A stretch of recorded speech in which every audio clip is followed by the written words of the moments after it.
Você consegue imaginar alguém que, aos 15 anos, mata os próprios avós? É internado num hospital psiquiátrico, é considerado recuperado e, depois de solto, volta a matar. Agora, as vítimas são estudantes universitárias e o alvo é a própria mãe.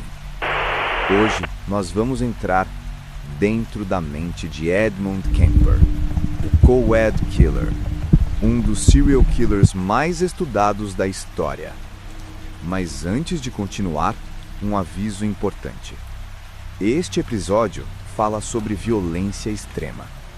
Eu vou evitar detalhes gráficos, mas o tema é pesado. Se esse tipo de conteúdo é sensível para você, pense bem antes de seguir. Se você decidir continuar, fica comigo até o final, porque a história de hoje não é só sobre mortes, é sobre como uma mente humana pode se distorcer até o ponto de perder qualquer limite. Esse é o Noite de Crime.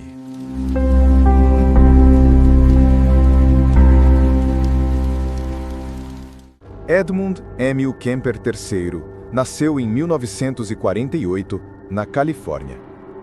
Anos mais tarde, ficaria conhecido em todo o país como Co-Ed Killer, o assassino de universitárias. Entre 1972 e 1973, Kemper matou 8 mulheres, entre elas a própria mãe e uma amiga dela. Só que a história não começa aí.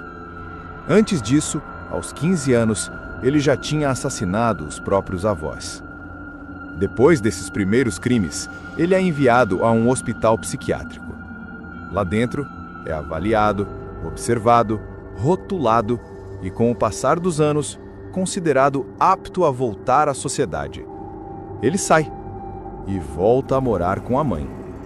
Anos depois, a gente olha para esse caso e se pergunta: o que aconteceu dentro da mente de Edmund Kemper para que tudo isso se tornasse possível? Para entender Edmund Kemper, a gente precisa voltar para o início de tudo: a infância. Ele cresceu em um lar marcado por conflitos, abusos emocionais e uma sensação constante de rejeição. O pai era distante, uma presença apagada. A mãe, frequentemente descrita como autoritária, crítica e humilhante, ela dizia que nenhuma mulher iria amá-la, que ele era estranho, perturbador. Chegou a fazê-lo dormir afastado, com medo de que ele fizesse mal às irmãs. Imagine uma criança ouvindo isso, repetidas vezes, ano após ano.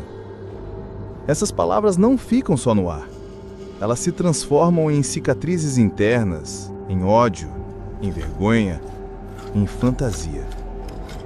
Desde cedo, Edmund demonstra sinais perturbadores: crueldade com animais, fantasia de controle sobre seres mais fracos. Em um dos episódios mais lembrados, ainda criança, ele enterra um gato vivo e depois o mata e esconde o que fez. Quando a gente olha esse conjunto, ambiente familiar abusivo, rejeição constante, fantasia de poder sobre seres mais fracos, a gente enxerga um terreno extremamente perigoso.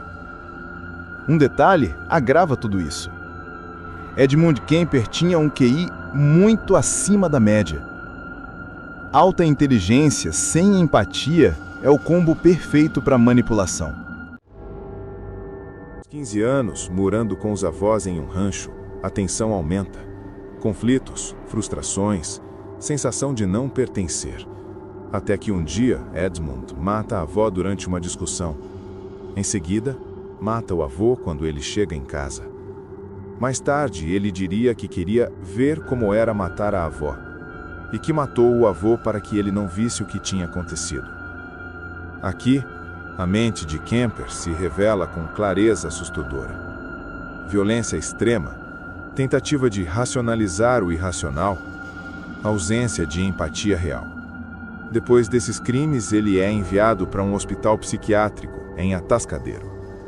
Lá, passa por uma série de avaliações. No começo, recebe diagnósticos graves, como esquizofrenia, mas com o tempo, a leitura muda.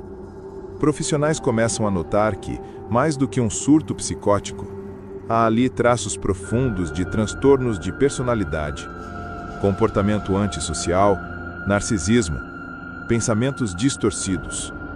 Dentro do hospital, Kemper se comporta como um aluno aplicado. Aprende sobre testes psicológicos, entende como eles funcionam, percebe o que os avaliadores querem ouvir. Anos depois, surgem relatos de que ele memorizou respostas de testes usados para medir periculosidade. Na prática, ele aprende a interpretar o papel de paciente recuperado. O resultado? Ele é liberado e volta para a sociedade. E para viver com quem? Com a mãe. Justamente uma das figuras que ele mais odiava. De volta à liberdade, Edmund Kemper vai morar com a mãe. A mesma mulher que o chamava de esquisito, que repetia que ninguém iria amá-lo. Agora, eles vivem numa cidade universitária, perto da Universidade da Califórnia, em Santa Cruz. A mãe continua, criticando, humilhando, diminuindo o filho. Enquanto isso, Kemper começa a se aproximar de policiais, frequenta bares onde eles vão, puxa conversa, ouve histórias, ganha confiança. Ao mesmo tempo, observa, estuda, analisa. Em 1972, a escalada recomeça.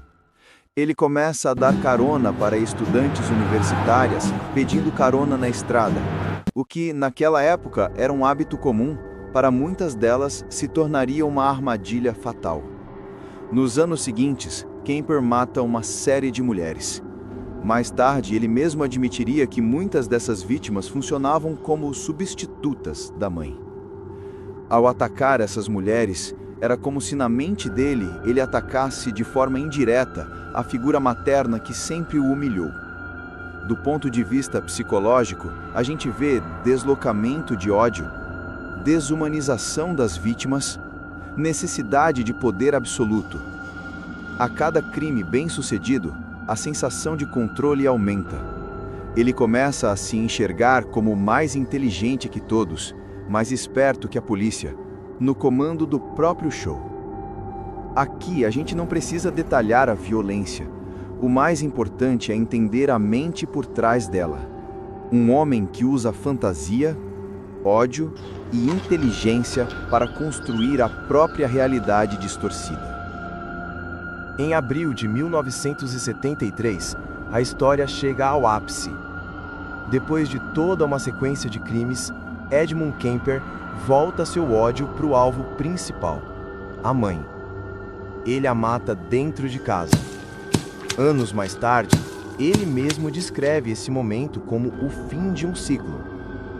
Psicologicamente, é como se ele estivesse encarando finalmente o objeto original do seu ódio. Depois de matar a mãe, ele também mata uma amiga dela que estava na casa. Em seguida, toma uma decisão que foge ao padrão da maioria dos serial killers. Ele entra no carro, dirige por horas e, finalmente, liga para a polícia. Confessa tudo. Por que alguém que passou anos driblando autoridades decide se entregar? Uma possível leitura é que, depois de eliminar a figura central do seu ódio, o jogo perde o sentido. Sem a mãe como foco, sem o desafio, sem a narrativa interna que o guiava, sobra apenas o peso da própria mente. Nas entrevistas, Kemper alterna entre um tom frio, quase analítico descrevendo seus atos, e momentos em que parece buscar um certo status, como se fosse um grande assassino, um caso único, um personagem. Até na maneira como confessa, a gente percebe controle, vaidade e talvez cansaço do próprio ciclo de violência.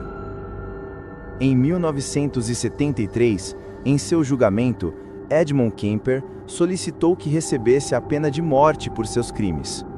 Porém, Como em 1972, a pena de morte havia sido suspensa na Califórnia, Kemper recebeu 8 sentenças consecutivas de prisão perpétua. Depois da prisão, Edmund Kemper é avaliado novamente. Os diagnósticos iniciais de psicose vão dando lugar a outra leitura: transtornos de personalidade. Em especial, traços de personalidade antissocial e narcisista. Na prática, isso significa alguém com dificuldade profunda de sentir empatia, padrão de violar regras e direitos alheios, tendência à mentira e manipulação, sensação de superioridade e grandiosidade. É importante abrir um parênteses aqui. Ter depressão, ansiedade, TDAH ou outros transtornos comuns não tem absolutamente nada a ver com ser um assassino violento. A esmagadora maioria das pessoas com problemas de saúde mental nunca comete crimes violentos. O caso de Edmund Kemper é um ponto extremo. É o encontro de vários fatores: infância abusiva, rejeição constante, fantasias violentas precoces, alta inteligência sem empatia, oportunidade e contexto, num tempo em que carona com estranhos era comum e a tecnologia de vigilância era mínima. Ele se torna, assim, um dos casos mais estudados por psicólogos, psiquiatras e investigadores. Não porque seja admirável, mas porque é um exemplo extremo de onde a mente humana pode chegar quando todas as peças erradas caem no lugar. Diante de uma história tão pesada, fica a pergunta: o que a gente faz com isso? Primeiro, a gente precisa lembrar que no centro dessa história não está Edmund Kemper. Estão as vítimas. Jovens universitárias com planos, família, uma vida inteira pela frente. Uma mãe, uma amiga. Pessoas reais, com nome, rosto e história, que foram reduzidas pela mídia ao rótulo de vítimas de um serial killer. Segundo, casos como o de Kemper ajudam especialistas a mapear sinais de risco, entender melhor a periculosidade de alguns perfis e reforçar a importância de não ignorar comportamentos violentos desde cedo. Crueldade com animais, fantasias violentas frequentes, ameaças levadas na brincadeira, ambientes familiares extremamente abusivos. Nada disso deve ser banalizado. E terceiro, falar sobre isso com responsabilidade. Quando a gente faz episódios como esse aqui, no Noite de Crime, não é para criar ídolos macabros, não é para romantizar assassinos. É para tentar entender como uma mente pode se romper a esse ponto e o que a sociedade pode fazer antes que alguém cruze essa linha sem volta. Se você quiser ver mais episódios dentro da mente de um assassino, deixa o like, se inscreve no canal e ativa o sininho. Comenta aqui embaixo qual parte da história de Edmund Kemper mais te chamou a atenção, do ponto de vista psicológico. Obrigado por ficar até aqui. E nunca esquece, por trás de todo caso de true crime existem vítimas reais, famílias reais e cicatrizes que atravessam gerações.